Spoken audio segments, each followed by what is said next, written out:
Hey, it's Chase from Table Talk, and I'm joined by my co-host Simon and Kevin from 3 Men in a Wargame, two dangerous people to know with all of their knowledge about all these new amazing games out there, and maybe some of them not even that new that have been out for a little bit of a while.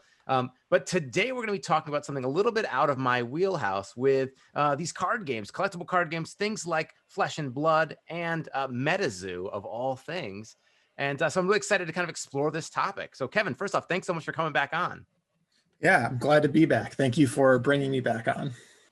So, talking about card games, what has been your experience with card games? Mine is pretty limited. I did play Magic way back in the day. I actually pulled out my old box of my my old starter set, and I dabbled a little bit in some games that didn't really take off. Things I thought were going to be like the new hotness at the time.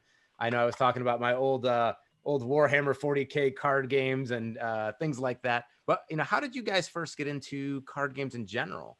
Yeah, I've been into collectible card games for a really long time. The anecdote that I can give is that I was in a pretty competitive little league when I was a kid, and our little league team was into Magic to the degree that the dads on the team had a pool that if one of us hit a home run in our little league games, he would buy the hitter a booster box.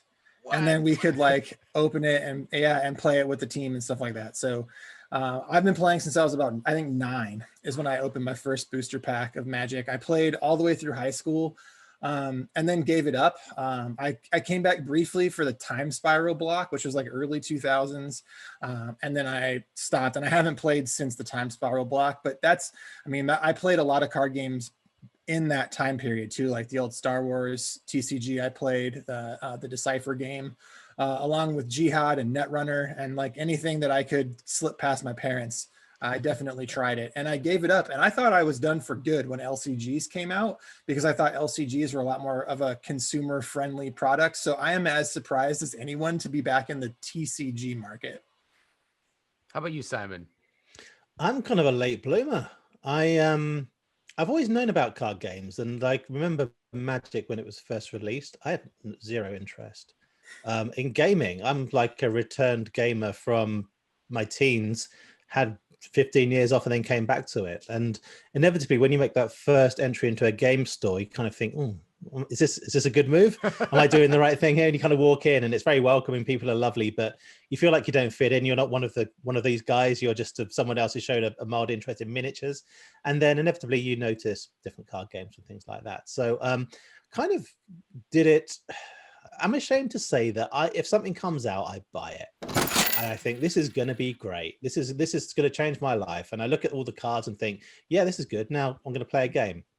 Maybe play it 3 or 4 times. Maybe don't play it at all. Save all the stuff. Got to bind it. All the cards go in there. And the next thing comes out and I just move on. And I've done that repeatedly, pretty much most of my life for these types of things. Going back, I like the limited card games, as you were saying, Kevin. I think they're cool. I like Marvel Champions, it's a great game. I like Lord of the Rings, that's good. And then those types of games as well. Inevitably, though, I got into games like Star Wars Destiny, which was a lot of fun, but the dice seemed a bit finicky. I don't know. I wanted something Star Wars. It wasn't really anything else. When it came out, I had high hopes. And unfortunately, that didn't really go to plan. It started great. Availability of stock and all that type of stuff. So more recently, I got into Magic the Gathering. Now, there's a local store, a guy called Mike who runs Bell's Gaming in Round Rock. He's a great guy, and he's always been very helpful. And I've kind of dipped my toe into Magic, but about the start of the year, I started playing Magic Arena online, and I wasn't very good at it. And I thought, well, I want to do better here, because you got a month to sort of level up and get to Mythic ranking. And I thought, I'm not going to do it. So I asked him for a deck, and he's like, yeah, play this one. And so I studied it and got okay at it and started playing it again and again. Eventually I hit Mythic. I'm like, wow, this is great. I'm a big brain at this, but really I wasn't. I just net decked it and got to a point where I felt good. Now what happened is that eventually everyone else, the meta caught up with the deck that I had, because it was ahead of the meta. And I got incredibly frustrated with decks where you had like green decks, which suddenly would mutate and you get like hundreds of tokens and things on the board. And I just thought, this isn't fun. This really isn't the kind of game that I want to. I enjoy the thought process and the game itself, but when it gets out of hand, it becomes unruly. So this is why when I started looking for other games that I could play, I wanted to play a card game. I played Hearthstone in the past, and I wanted something physical, because if I look back at a lot of the video games I've played, I don't really have anything to show for it other than time and experience. So I wanted something tangible. And I was actually looking around, and then a Facebook ad came up for Flesh and Blood, this Monarch set, which is the new one coming out. And the artwork looked good. I clicked on it, and I haven't looked back since. So that's the story. All right. So jumping in with Flesh and Blood, then this has been making a lot of news recently. It's been out for a while, though, hasn't it?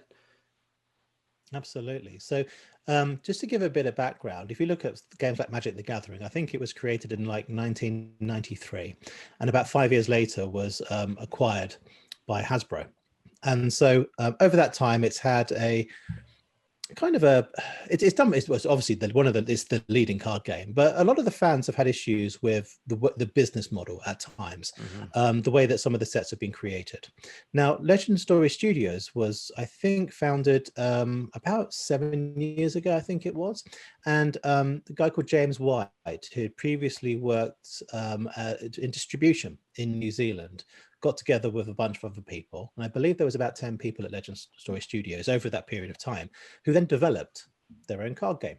They were fully aware of not just the mechanics and what people wanted, but how people value these types of experiences, how retailers work from their sort of interactions on the distribution side, what works well for stores. And the reason that it's called Flesh and Blood is the fact they wanted to create something which is played in person. And so about 2 years ago, I think 2018 is when the first set was basically released, and that was an alpha set. And that did okay. It's from New Zealand, and so it was distributed there primarily, and the distribution wasn't mature in other territories. And so it grew over a period of time. They then had another set, which was Arcane Rising, which came out, I think it was in, correct me if I'm wrong here, Kevin, I think it's 2020, sort of mid 2020, is that right? I think mid 2020 is actually Crucible, and late 2019 is Arcane Rising. Okay. So, at that time, stores weren't really selling this. There was no compelling reason for stores to do that. But basically what was happening is that more and more people were hearing about it. They built up a critical mass of interest. And as we know, once that critical mass hits a certain point, it becomes very widely shared, very highly regarded. And the game has some great bones. And this is really what's fundamental to this type of experience. These boutique type games, which start from a very small dedicated team, have grown to a point where they outstrip any kind of growth that they can sustain easily. And so they have to do a very, very good job at sort of increasing their production, increasing how they can actually produce material for these types of games. And Legend Story Studios have done an absolutely fantastic job in that regard. They have. I have a small correction. It was actually March 27 was the release date of Arcane Rising 2020. So like pandemic, like they released it like right into it. And then that informed their decision to release Crucible of War too, which is crazy.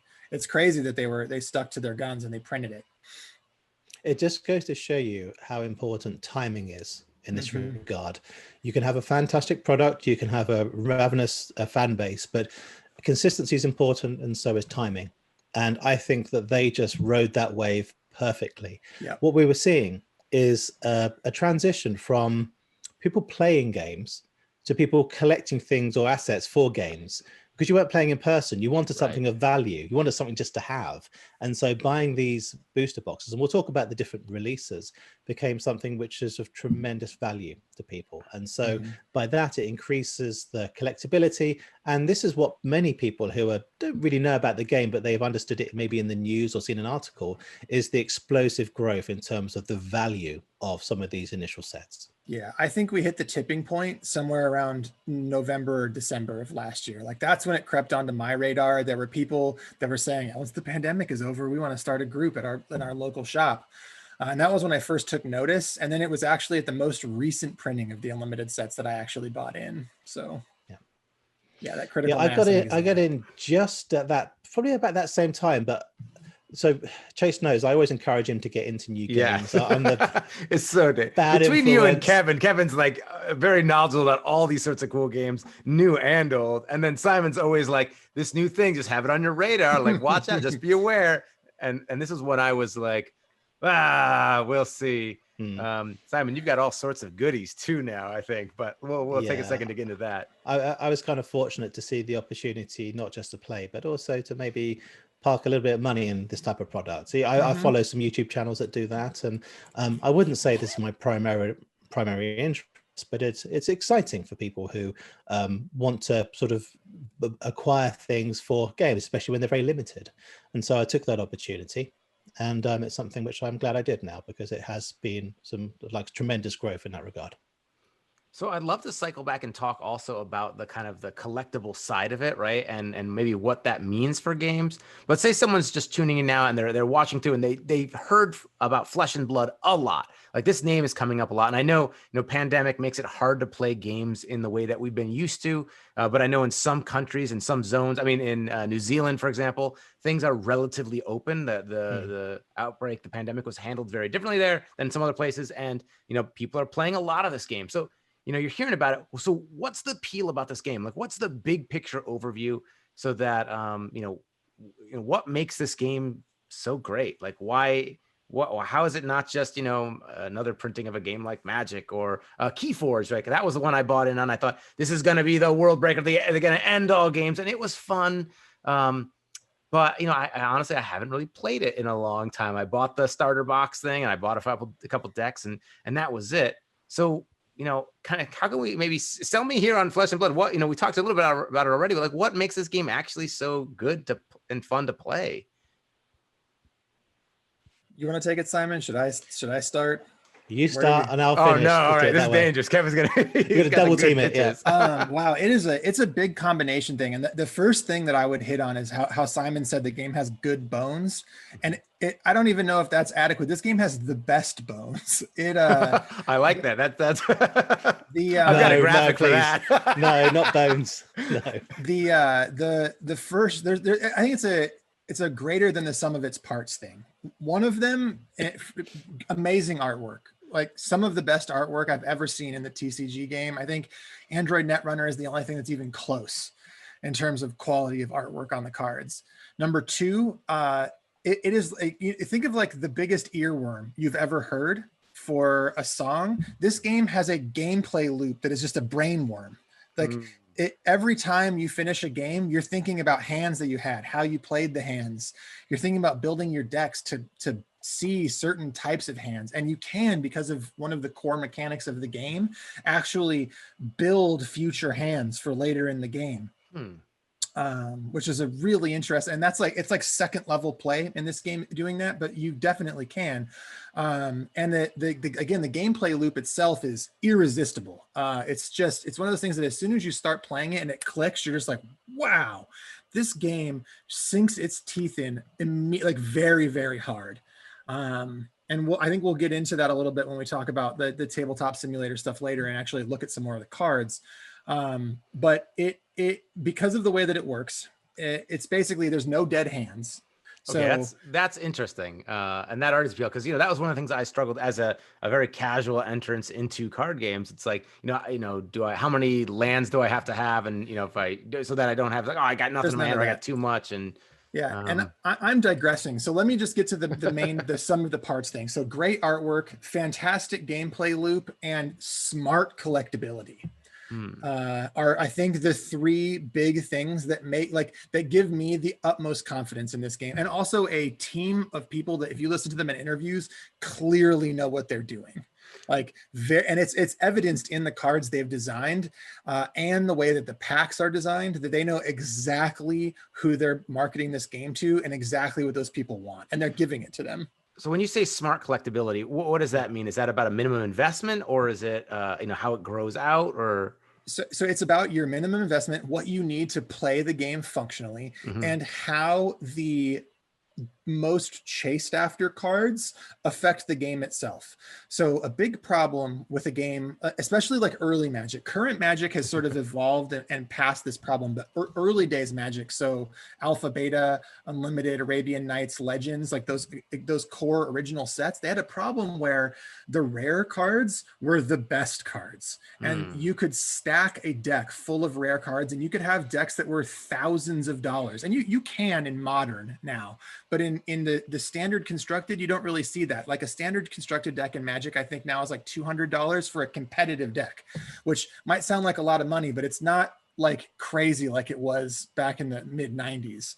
And the initial investment in Flesh and Blood is low. The boxes are $80 instead. Well, at retail, MSRP, they're $80 rather than $130, which is what Magic boxes go for. But also that the most sought after cards, the rarest of the rare cards, are interesting, but not necessary. Okay. And that's the thing that makes the collectability great. So the Black Lotus of this game right now, the Heart of Fiendal, is like the one sold recently for $30,000. Wow, Simon, what? Okay.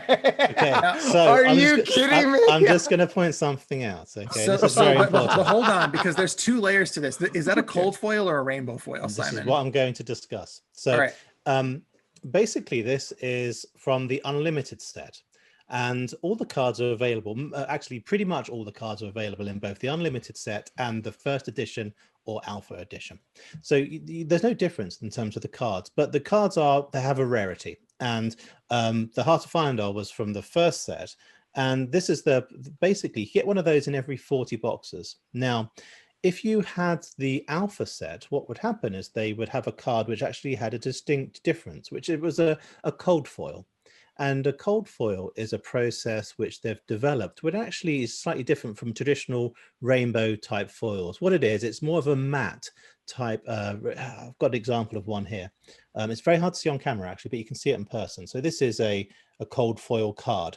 And if you look just around the edges of the gloves, there's some sort of shininess around there, and it's very subtle, but it's done in a way that the shininess is actually colored according to the card itself. So it's not like a rainbow effect. It works really nicely on armor and things like that. It actually looks sort of like it's glistening, and it is a slightly more matte effect. And so when people look at cards on the collectability side, ideally what they're after is the cold foil cards, but those same cards are exactly only Alpha and the first edition as they're available in.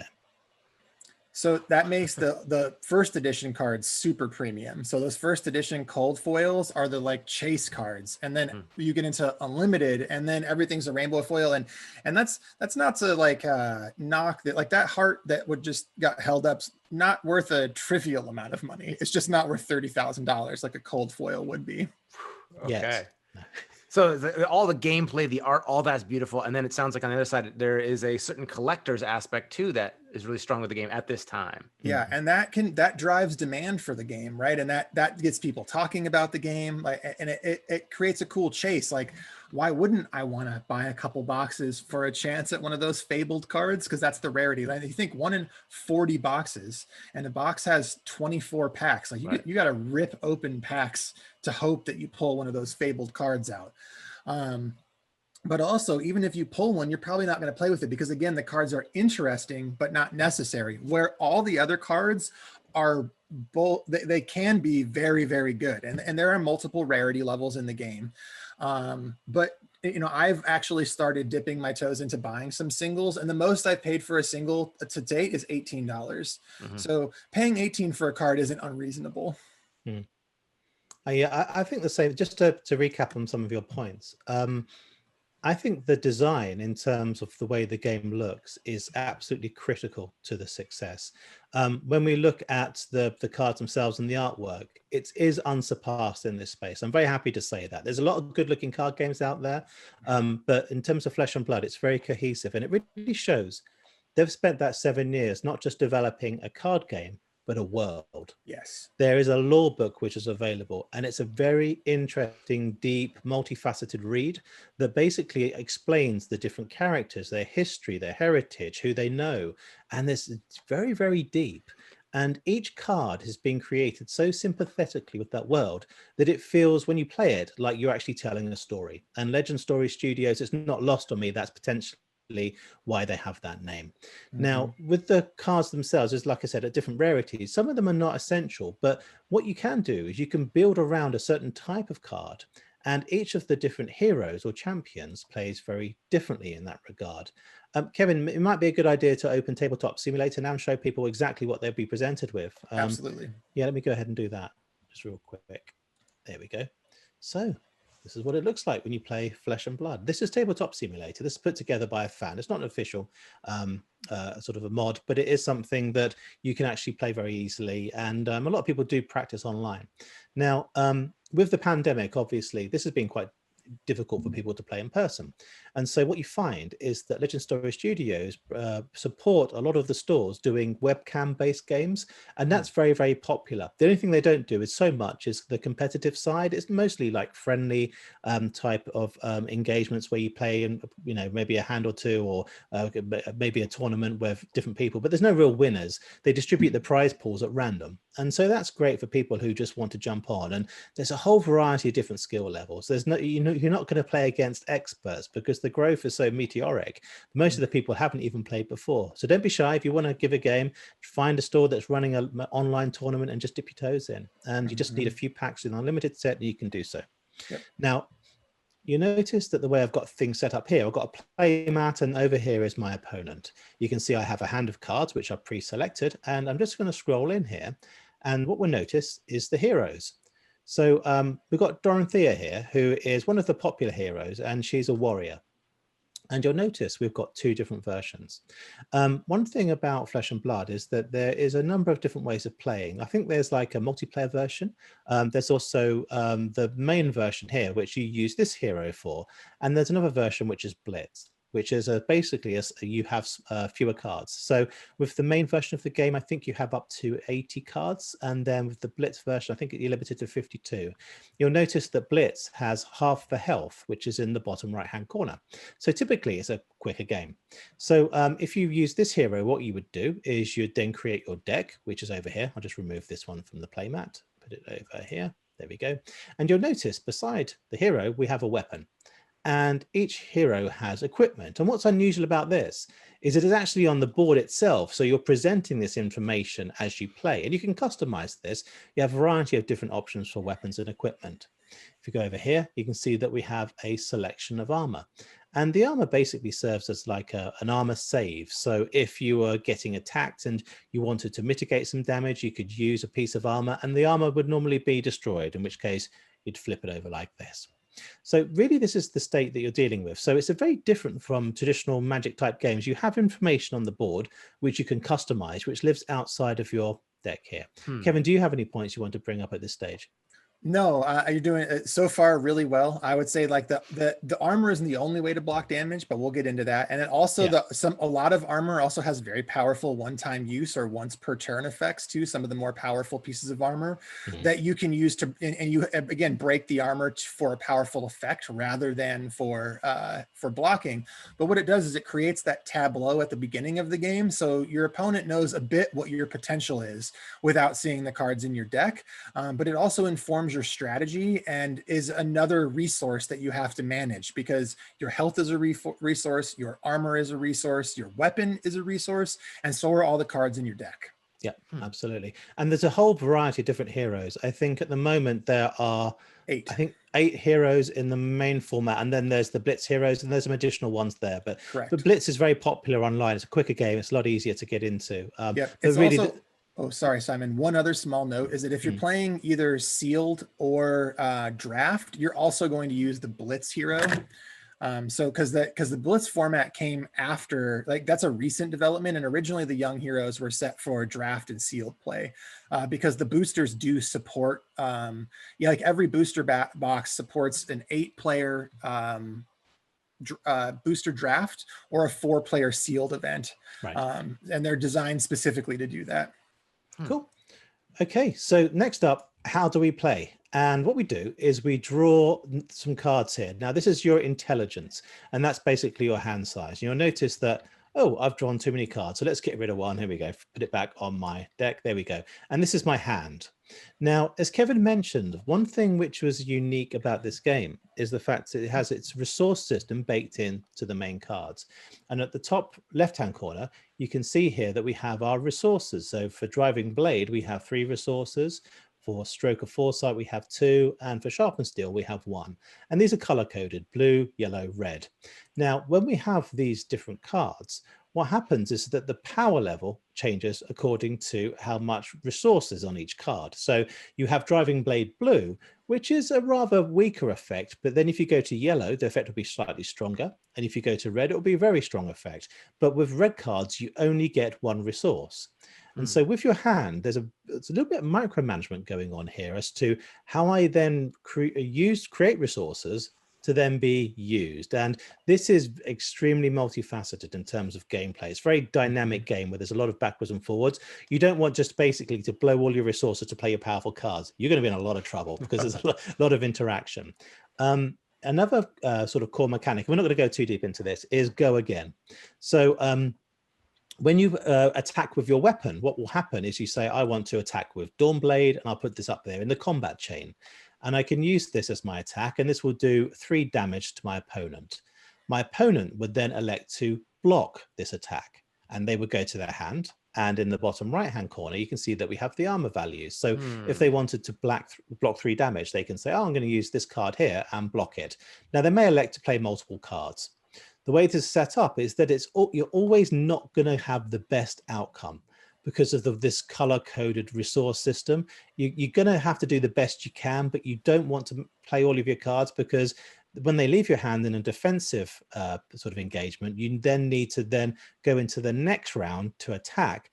Only after that can you replenish your hand. So you use your life as a resource as well as the armor on your cards.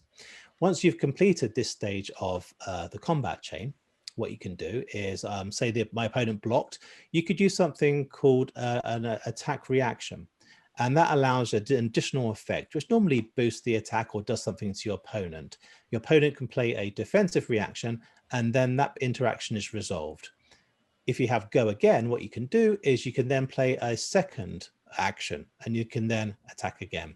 So you can see that some classes will synergize with go again. So the classes like this one here, which is Bravo, and he's a Guardian, is like big hits. So basically he's going to go ahead and hit once and hit hard. He has a bunch of defensive cards, and Chase, I think this might be your kind of hero because I already see a resemblance. I did look at it. I have my shirt on here. You can't quite tell, but it's exactly it's your kind of thing.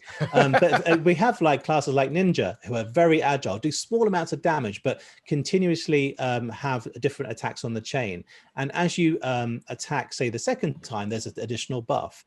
And as Kevin mentioned, here we go on the armor. So for instance, if I wanted to use my refraction bolters, and it says, when your weapon attack hits, you may destroy refraction bolters. If you do, your attack canes go again. And so you can create this combat chain within the game itself.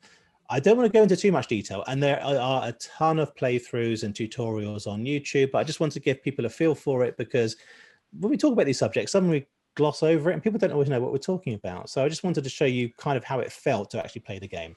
Yeah. Once I've completed my turn, my opponent then takes a turn, and it's very engaging. There's turn and turn and turn. There is one class though, the Wizard, where there's a meme, I think, where basically it's not your turn, it's our turn, because they can play cards within the opponent's turn as well, which is another fantastic kind of dynamic. So very varied with the heroes. No 2 heroes play the same, and they've all been crafted to work really well. It's so much fun to play one hero and be a specialist, and then when you play a different hero, it's a completely different experience.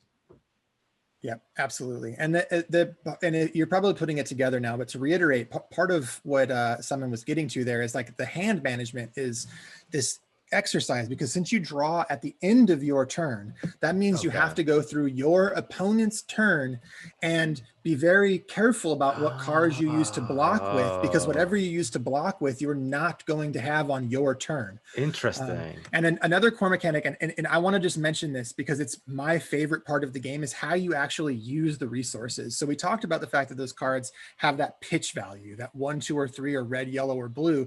But the important part is when you pay for a card, it goes goes into that zone to the left of your deck, which is called your pitch zone. And if he was to pitch Nature's Path Pilgrimage, now he would have 3 resources in his pool to use to pay for cards. Now, once this turn is over and everything has been resolved, what happens is the cards in your pitch zone get turned over and put onto the bottom of your deck. So you will see those cards that you pitched later in the game. And when I was mentioning earlier that you can craft your own hands for the late game, that's what I meant, is that late players, or like very, very smart forward-thinking players, will start to stack their deck with the hands they want late game and forego optimal turns in the early game so that they can have good stacked hands at the end. That is really cool. And so are there characters, I guess everybody does that, or are there characters that maybe play into that more than others? Or there are characters that play into it more than others. Yeah, Kano the wizard is one that plays dramatically into it, as does the mechanologist Dash, because Dash has a mechanic where she can what's called boost cards off the top of her deck, and that means in order to get go again, she has to banish a card from the top of her deck, so she chews through her deck quickly. But that also means you see those cards that are on the bottom of your deck sooner than your opponent, so you get to those pitch cards faster. And how long, and you mentioned multiple formats of this game. So say you want to jump in there, or maybe time, maybe you don't have a lot of time. You want to play some quick games and just get maybe an early feel for it. How much time does the Blitz or the standard mode sort of take to go through? I know players vary on how fast they're playing, but if you had a rough ballpark, what might that look like? I would say, go ahead. Yeah, no, I was going to say Blitz was... With Kano, it can be 10 minutes, maybe up to 30 or 40 minutes. It can be super quick. You can win in turn 2. So you got to watch out. If you're playing against a wizard, you got to know what you're doing, because they can just take you down instantly. But also that you have to have a galaxy brain player that's going to, because Kano is hard to play. You can't be a scrub card game player and play Kano well. It takes a very smart player to play. Kano is very difficult to play, but if you play him well, he is lethal. But I would say 30 to 60 minutes should be your expectation for Blitz, and 60 to 90 should be your expectation for Classic Constructed. So there's a good back and forth. It sounds like you can get some mileage out of it. That sounds awesome. It was Chase, you remember that I was telling you that I learned pi to 100 digits using a memory palace technique to try and remember the digits. I did that so I could help remember cards and use that same technique, and it works pretty well. Just going around as Kano, just destroying everybody. Exactly. I want to be the master wizard. I want to be able to destroying people in turn 2. So I want to memorize those cards. Yeah, Kano is something extremely interesting to play, but I thought it was going to be like a simple exercise and fun to blast on my opponent's turn, but everything in this game comes at a cost, and it's very expensive to play Kano, and it's hard to figure out how to play expensive because you don't have a lot of resources. So playing your cards and defending correctly is essential to playing Kano. So I couldn't help but notice then, looking on their website, which has gorgeous, the art for this game is just like fantastic, and like they've animated it on their website. And then there's characters, and then each character has like a backstory page with information. So it seems like they're really kind of setting up for the long term here. Yeah. How do you feel like? So it looks like expansions will look like adding in new characters. Do you feel like there's a lot of room for growth as far as mechanics as well? Yeah, I think if nothing else, Arcane Rising has proven that this game has near infinite horizontal development potential. The design space is massive in this game. Like, I've started thinking about how like future classes could look, and like just me, a total amateur, thought about like, I think 8 or 9 different archetypes they could do and different sorts of mechanics that would gel well in the game. And that's like me not even having the insight that the designers have. So I don't think that there's any problem with the longevity of this game. Yeah, I think you make an excellent point about the horizontal nature of the game, which is distinct from games which have a rotation, like Magic the Gathering. Typically, they have the standard where they have 3 or 4 sets, I think, which ones are always rotated out. You're not going to see that in Flesh and Blood with the current plans. And I'll make that caveat because it's very challenging for them to do this. And the card pool is going to be really, really very, very large. So basically, the cards you get are the cards that you can reliably keep playing with. So it mirrors more of like the modern type of Magic the Gathering experience. Now, they have taken measures recently to ban a card. And This for them was a challenging decision for a nascent game to actually show their hand so early. And again, Chase, a card pun for you there. But basically, they decided to go out there and ban a card, not because it was overpowered, but because it broke one of the core design rules. Now, when you think about that, in terms of you look at a game like Star Wars Destiny, which had broken combos for 6 to 9 months, and that was in the game and no one ever acknowledged it. They got ahead of that and they said, look, this is why we're banning the card. And I think developers have been interviewed at this at length to explain that basically they had 4 main rules when designing the card. Now, I don't know what those rules are because I didn't memorize them ahead of the show, but they have some sort of core tenets which they stick to. And they explain very carefully why they banned a card called Drone of Brutality. And basically it's because it didn't matter what you did with it, it was still effective. Now, if you consider that when people put that kind of thought into a card game at this early stage, that really bodes well for the future of the game. They're curating their experience. They care to make a decision like this at this stage and be very transparent with it. And for me, that's extremely encouraging as a player and a collector. It gives me a lot of confidence in their team. My biggest fear with this game is their company gets acquired. And that's very simply the thing I fear most, because standing alone as Legend Story Studios, they do an absolutely fantastic job with this game. Yeah, definitely. And I would agree that inspired a huge amount of confidence, both the card that they chose to ban and why they chose to ban it. So we've talked a lot about how great this game is. And, you know, if you got in early, well done, you've done fantastically well. But let's create a path for people who actually want to give it a shot now, because there is definitely entry that you can do. So with the game, there is a forthcoming expansion coming out. And as Kevin mentioned, the expansions stand alone, so you can draft from these boxes. And the expansion is called Monarch. Now, Monarch is the 4th expansion to this particular game, and the contents are not known, but it's going to incorporate heroes, either existing heroes or new heroes, in such a way that you can create draft decks with it. So we're expecting X number of heroes, probably about 4, because that's what it is. We do know it's 4. We know it's 4, but we don't know if they're new characters or old, and we don't know if their new classes are old. That's fine. And to be honest, they've done it before, and the new revisions and the different characters were extremely fun. So it's not, if you don't get 4 whole new classes and characters, it's not a bad thing. It can be exciting development. So you have different options. Now, Monarch is due out at May the 7th, but that wasn't always the case. Because of issues with availability of product and shipping products, as we all know, it's been quite challenging to get products shipped. Asmodee have encountered that. Legend Story Studios had an issue where they couldn't get products on shelves on the release date. So what they elected to do is, at their cost, is to airship. Well, by air, not an airship, but to ship in. These guys, yeah, exactly. they're really going for it. But basically, send the things in by air to get on the ground by the release date, and this was at a cost of a 7-day delay. Now, I think that's admirable. We don't see this in this space, but this shows their commitment to potentially not making money from this first set. There's at that level that they probably won't make money given the cost of this type of stuff, but they're so confident about the forward motion for this game, it doesn't matter. They could lose money now and ultimately be huge winners further down the line. So Monarch is out, I think it's 7th of May, and pre-orders for the first edition have already sold through. This is a $100, $90 box or whatever.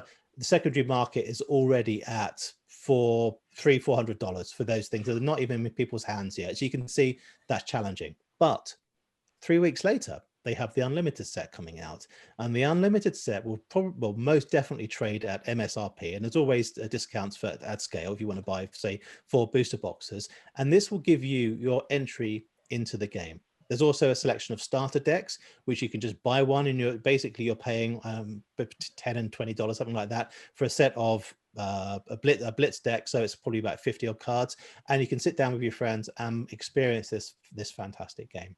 In addition to that, there are unlimited sets still available for the first 2 expansions, and they've just announced an unlimited set for the 3rd expansion. So you can get all the cards moving forward. But if you're interested, look at Monarch, do some homework there, establish if you can contact your local store to get these unlimited cards, and you're going to be playing the game and having a lot of fun. Mm-hmm. Yeah, I would say buying those, if you want to get into the game, buying the starter decks, the hero decks, is a really good way. I know I bought my first booster box, and I was able to build decks out of booster boxes. And as a matter of fact, I'm now, because I bought so many boxes, building commons only decks that I've tested and work. And I can build 4 decks using only commons out of 1 box. And that's not to mention the cards that I've removed for my decks that have the rares, super rares, and mythics, or majestic, sorry.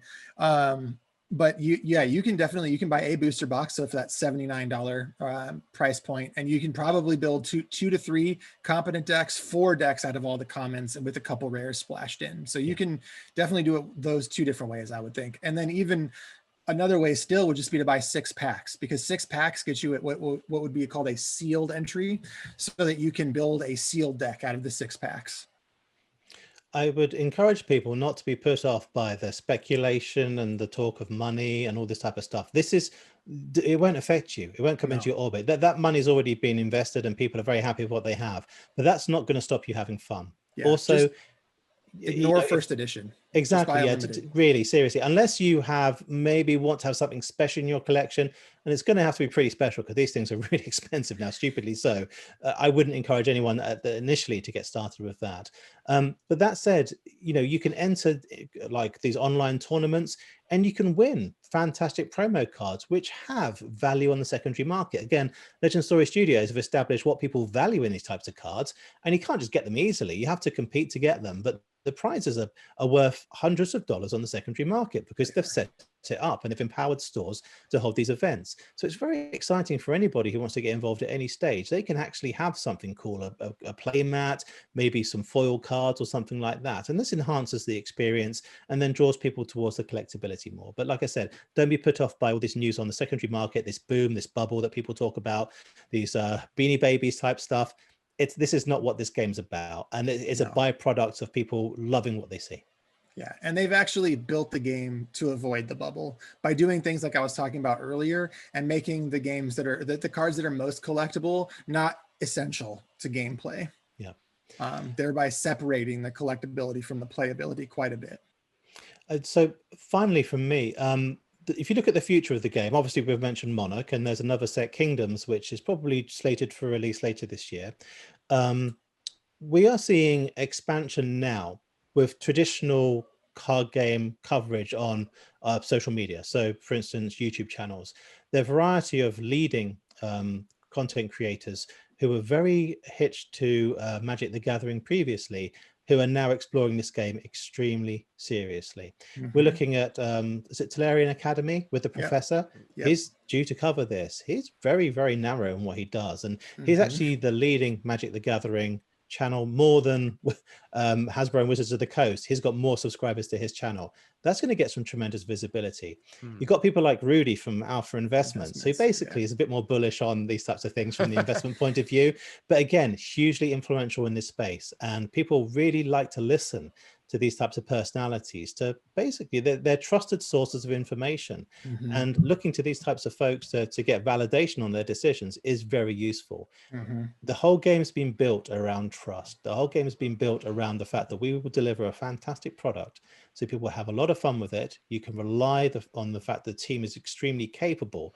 This isn't people who've moved into card game design. These are people who have lived card games for 20 years and they've had all the experience, all the, like yourself, Kevin, of having played these different types of card games and seen the evolution of these products.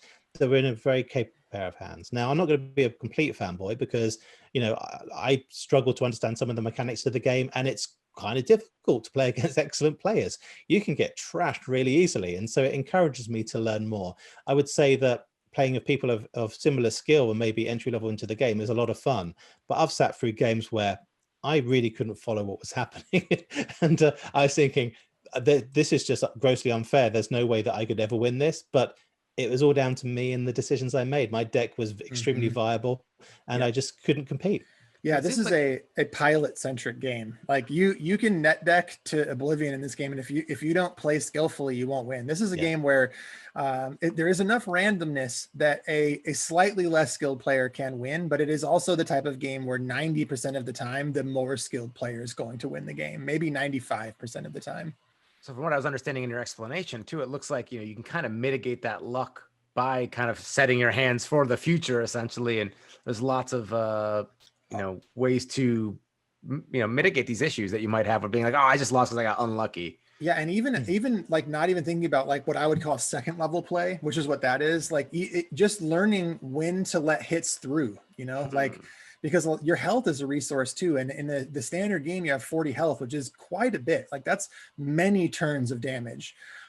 So learning when to just let a hit through so that you can have your full hand on the next turn is very important to learning how to play the game effectively.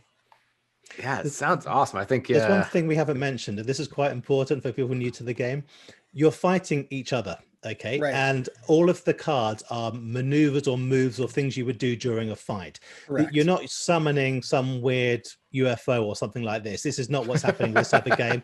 And you're not relying on things which are interesting concepts but not related to a battle. It's not high magic kind of stuff. This is you are slogging it out. This is a duel. Like, so if we're looking at the screen right now, you can see there's a lady with a red tunic leaned back against a bench. That's Azalea, the ranger, and all of her attack cards are arrows. And we didn't talk about the arsenal, which is an area on your board that sits behind your hero, but that's a place that at the end of your turn, before you draw, you can place a card in your arsenal so that you can effectively have a 5-card hand.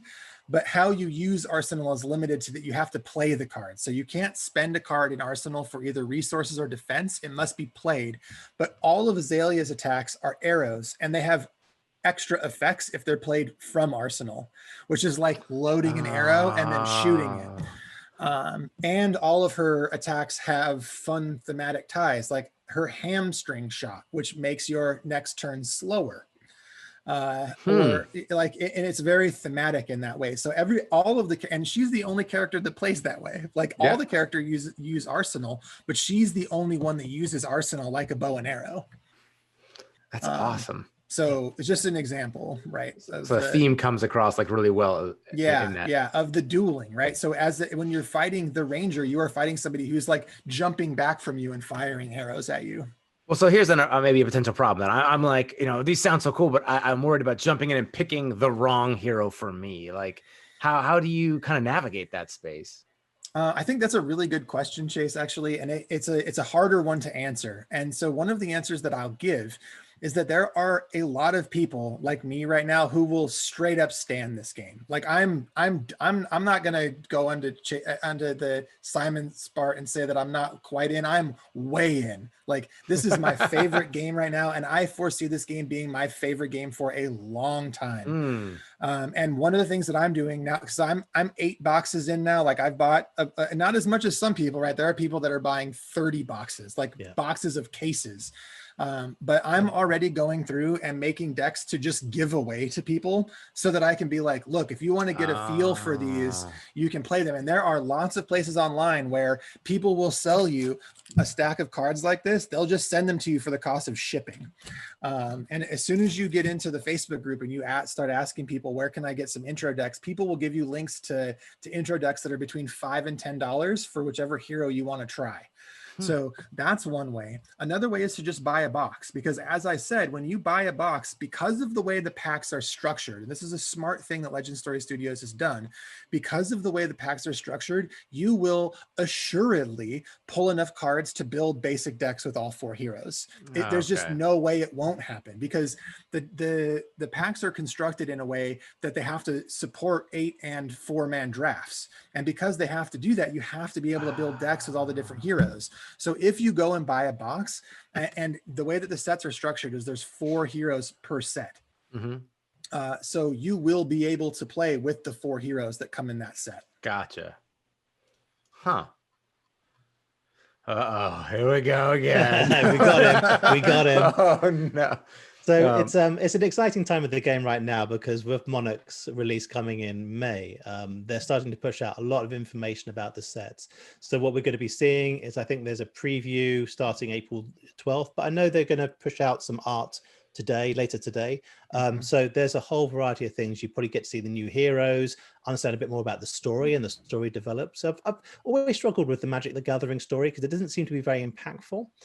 But this has drawn me in a different way. I'm looking at some of the history. I'm kind of excited. Yeah, I'm not that kind of person who's going to say, oh, this character might appear in not just by reading, but when you look into Flesh and Blood, there's some real depth there. So I think a lot of people are very excited, and this is going to start the hype cycle. I've got one more little piece of extreme hype around Monarch. Go on, Ed. All right. So Team Covenant did an interview with the creator, the owner of Legend Story Studios.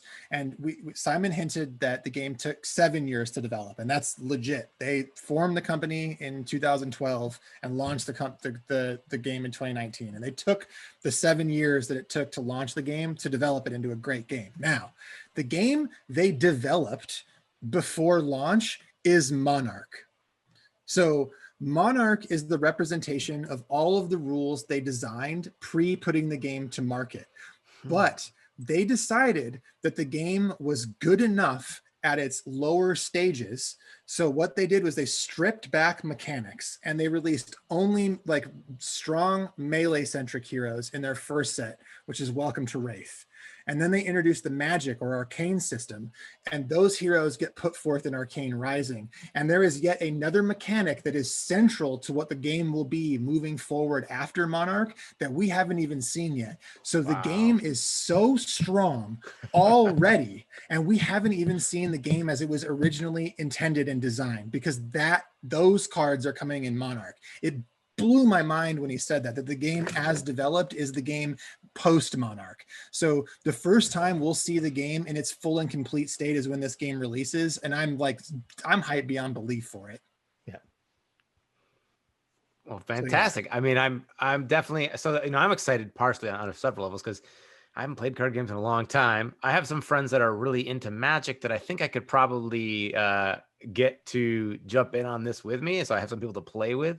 Do you think, this is all these positive things you're saying about the game, and it is being talked about a lot, and I know it's been picking up, but this is all despite COVID, right? This is all despite the last year of like not nobody, but it not being played in the way that it maybe could have. Yeah. So it's still going strong, and people are really excited about it. And this level of excitement after, kind of a year of maybe being a little bit more dormant.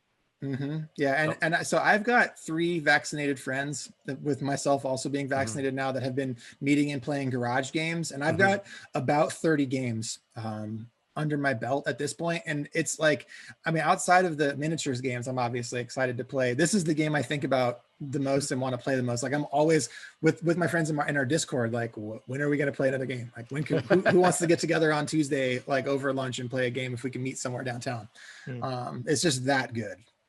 It is a bit of a strength and a weakness in that regard, though, because sometimes people research and think about games without actually playing them, and they obsess about them, and they kind of build them up in their own mind a little bit. Yeah. And when they actually sit down to play, that experience can sometimes be different, because guess what? Somebody else is involved. So it's not just your own mental kind of like gymnastics. You're playing against other people, and you feel different ways. You might feel annoyed or lose or frustrated and things like this because you've had that experience on your own for the majority of people. So bear that in mind. But like I said, the timing has been so critical for this project.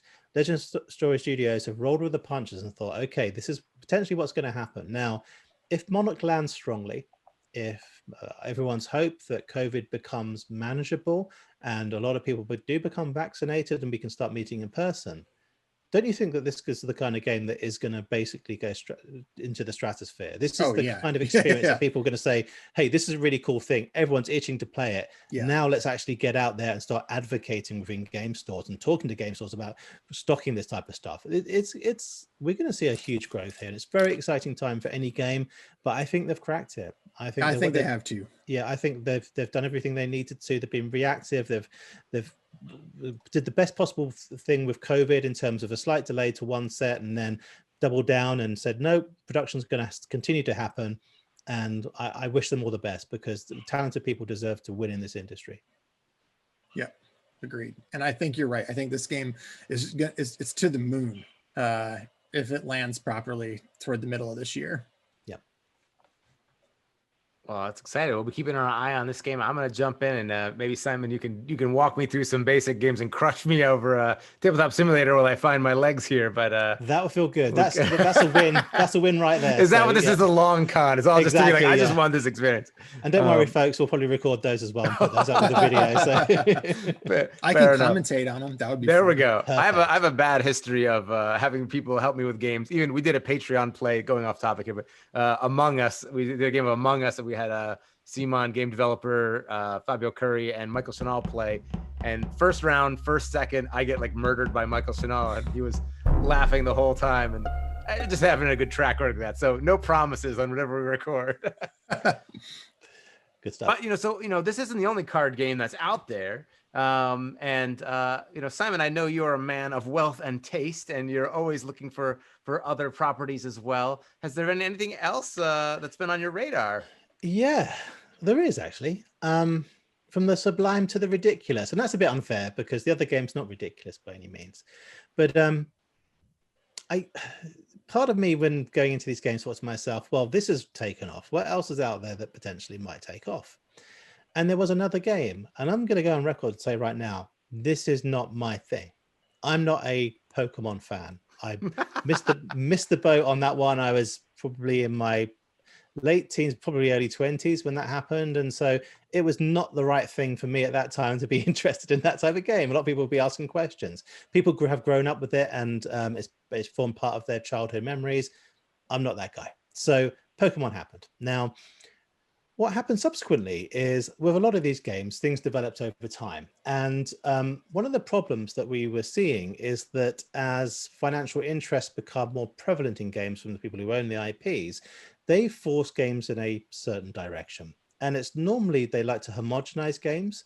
They like to control the secondary market to a degree with product releases. And they're very clever about how they release cards and things like that. And obviously there's been issues with product shortages, but ultimately the game loses that initial sentiment that people were really drawn to initially. And so a lot of people like to reminisce about the good old days in these types of games. Now, there is a project called MetaZoo, which went to Kickstarter last year. And Michael Waddell is responsible for the majority of this game. Michael basically went to Kickstarter with this game. He designed the cards. He works with a small team. He got artists to contribute artwork. And as you can see, the artwork is very reminiscent of early Pokemon cards. It's like a watercolor style. And MetaZoo is, the subtitle here is Cryptid Nation. And if you think about a hybrid of Pokemon and Magic the Gathering, where you have cards which have health, which you can attack or defend with, featuring cryptids. And for people who don't know, cryptids are like folklore type of peculiarities, things like Bigfoot or Sasquatch, things that don't exist, or maybe they do.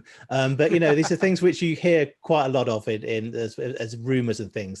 They've got some cool ones in here, like the was it Fresno Night Stalkers, which are the pair of trousers which are running across the lawn, things like that. They're hilarious, some of them. So he created this project around these cryptids, and the set I think incorporates about 156, 158 cards, and you have auras, which are like lands, and then you have the cryptid cards. Now, the whole point of MetaZoo is that it is a very different type of game, and it's somewhat unusual in that regard. It's incorporated a mechanic which is called the fourth wall.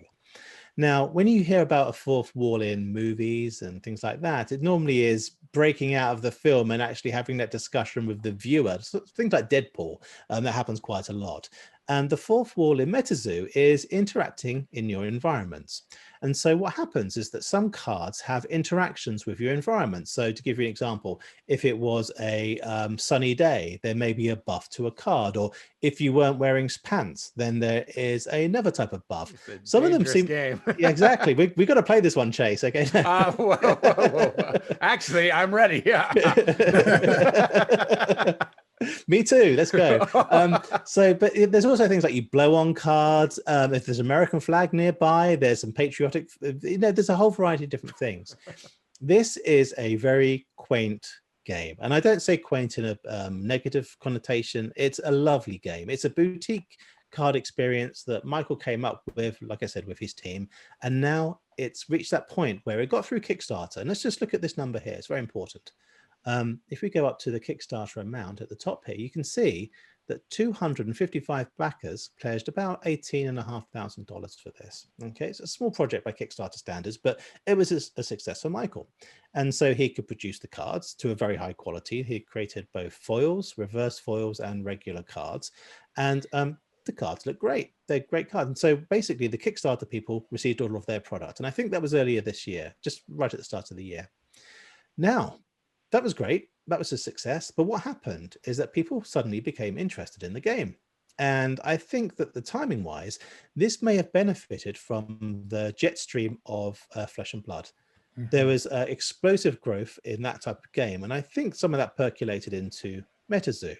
So what happened is that people who have these Kickstarter boxes, which they acquired for, I think, maybe $100, 70 to $100, something like that, suddenly became worth $1,000, which is 10 times growth, which is inconceivable for a small boutique project like this, but it did happen. A lot of people that resonated with the concept of, I wanted to play something like Pokemon, which without all of that burden, all that baggage which has been added onto it. It's a sort of something which I can get in on the ground floor and enjoy with my friends, and it's a fun game. So really, that's the concept of MetaZoo. It's based around cryptids, folklore. So there's no real sort of IP. They do have their own characters, but most of it is based on things you'd know. There's like a cryptid map where you can actually look to see where all the different cryptids live, and it's United States for this particular set. They haven't gone further afield than that. Now, what's happened as a result of this is that Michael's elected to start printing a first edition. So there's a Kickstarter edition, which is very small. And I think there's kind of like 2,500 booster boxes. And that's why you've seen explosive growth in that product, because it's very hard to come by. And there's a first edition. And I believe, and I'd be corrected on this, I think it was between 15 and 25,000, something like that, booster boxes. So there's not a lot of it, you know, but he's now kind of ramping up into stores, into distributors, and getting those relationships with different types of content creators to help the growth of the game. Now, this is different from a project like Flesh and Blood. What we're seeing here is a guy who's had this tremendous growth as an individual, as a very small company, and then he has to address that with a rabid fan base, people who love this. And one of the issues is scaling. How do you scale an individual and build a team around this type of project so it ultimately is successful? And I think that's where potentially we maybe see some pains with this particular game. I have every confidence the game's a lot of fun, but my fear is that the interest level will become so incredibly front-loaded, is that it's going to be hard to get product to everybody, to basically have a game which is tested fully, which is fun, which is viable, which is competitive, because some of these 4-4 mechanics don't lend themselves to that. And I'm sure they can do something about that in future. So overall, it's a great project. It's a fun game. It's for anybody who's looking at Pokemon and stuff like that. This is the kind of game you want to consider. Right now, there is scarcity of product, but there will be a first edition, which people can get fairly cheaply. Start cracking some boosters and see some fantastic cards. I've got a card here, actually. I pulled one. I've opened some packs, although I don't really want to open it because it's so expensive. I've got Mothman, who is like the marquee card for this particular set. So you can see that the artwork is kind of cartoonish, but it has its own style. And they've got a number of fantastic artists who works on this. So yeah, I'm very happy with this game. And like I said, it's not something which I'm as passionate about as Flesh and Blood, but it has that same trajectory, that same growth, and a very rabid fan base who are contributing on Discord and all these different communities to help build that the growth of the game. Now, this is not something you've currently dipped your toe into, is it, Kevin? No, and it's also like when I got curious, it was already impossible to try and get it, because even those first edition boosters now on the MetaZoo site are just gone, because what happened, the speculator market jumped in on it right when it started to get hot. And I think it's the kind of game that I'd try just as a curiosity, kind of the same way that I did the first edition of Age of Sigmar when they had silly rules like, showing up with the biggest beard, or, the different things that first edition of Sigmar had. Oh yeah, God. But I think you're right on the money with the fact that it has that similar art style, the first edition Pokemon, and even the design of the cards is pretty nostalgic for that. Yeah. Absolutely. I think people are going to be very familiar with the way that the text is formatted in a strange way, and kind of like some cards are really wordy, some aren't. This is very, very similar to what we saw before. But you'll notice that each card on the left-hand side, won't go into a lot of detail here, but they have an aura. So basically, if you have a certain type of condition, say you might be a suburban aura or a dark aura or something like that, then the cards have benefits to that. So there's going to be some synergy with how you play the game. They also have 5 starter decks, which they have like different tribal decks where they have synergy within the cards. So they have like a Goblin King deck, and they have a cold deck, where basically the cards do synergize quite nicely. But my advice to people is wait and see. The window for speculation, I think, has passed. If you are passionate about collecting, then there may be some opportunities for you. I know there's sample cards out there which people rate very highly, and some of these, these cards are going to go up in value. But like I said, be cautious when going into these types of projects, because there has been explosive growth here. It's not normal to expect a 10 times return on your money within a week or within a month. That's not normal, and that's not something which can continue to happen.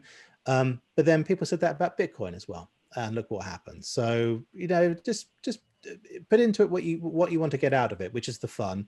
Anything else is upside to you in terms of the financial and monetary side. Right. That's actually a really important thing, and it's also important for Flesh and Blood. Unless you have some direct channel into first edition boxes, and you're not already a person who's in the know of how to buy box crack cases and sell singles, don't expect to be able to recoup your investment in full. You're buying into a game like Flesh and Blood because you want to have a really fun time playing a card game. That's a very important message.